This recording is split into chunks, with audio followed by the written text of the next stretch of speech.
My name is Karen Berkley. More than 50 years ago, I joined with other senior biomedical scientists and clinicians to jumpstart a field that would focus on pain. It didn't exist then. There was no such field. We thought that creating an association of some sort would bring about a better understanding and therefore better treatment approaches to dealing with pain. So the idea was to bring together internationally, so we'd have different points of view, all kinds of scientists and all kinds of clinicians, to be respectful of one another and to learn from one another and listen to one another and move forward from there.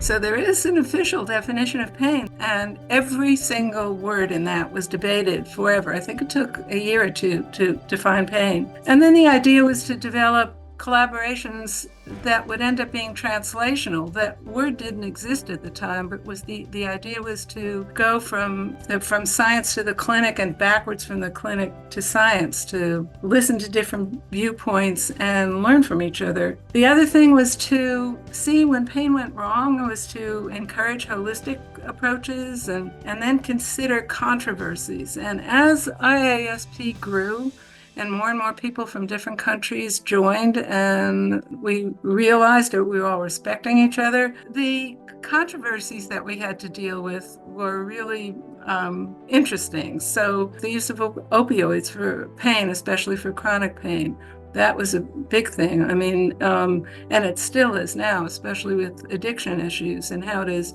treatment and addiction. And then not only the use of opioids, but also what are the sources of things like back pain? That was an enormous controversy, still is, about when to treat it, how to treat it, what produces it. Things like, are the concepts of pain receptors, pain fibers, pain centers, is that a useful concept, or does it get in the way? And personally, I think calling something a pain receptor or fiber gets in the way, because pain is a creation of the nervous system and not some outside injury. It's still ongoing, and it's exciting to see the progress. In addition to the meetings in other different countries, one of the most significant things has been the development of what we ended up calling SIGs, special interest groups. That happens sort of naturally when you group together abstracts or talks in one session that a special topic becomes focused on. But to have a whole group that was focused on it really helps to move that aspect of the field of pain forward. One of those that I happen to be part of was the sex-gender differences in pain.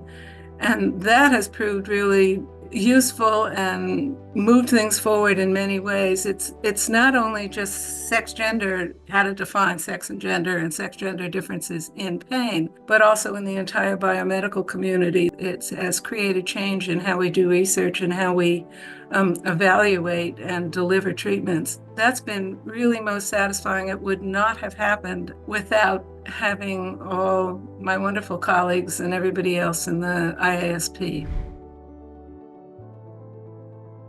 What do I hope that IASP will achieve in the next 50 years? It's not only continuing to further our understanding of how pain comes about, but also to understand two things. One of them is a holistic approach to pain and how that's important not only for understanding it and doing research on it, not just looking at genetics or chemistry or whatever, but looking at all of it that produces a perception called pain. And the other thing is thinking about good and bad pain. I mean, there is bad pain. That's what most of us brought us to this field, pain that doesn't make any sense. I mean, for me, it was dysmenorrhea. Why is a reproductive problem awful? But also good pain. We need pain to live. And there's circumstances when we don't have it, when we should, like cancer, for example. And I come at that because I've had so many friends that have developed cancer, and initially cancer is often not painful. That makes no sense. It's an invader, and it should be. How does that come about? And I think if we can understand that, as well as how it becomes debilitating and not useful, contrasting the useful and the not useful can really help move the field forward also.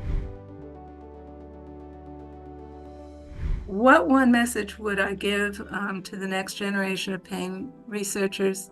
It's really simple. Stick with it. Be respectful to all of your colleagues and learn from them. And by doing so, it will move our field forward.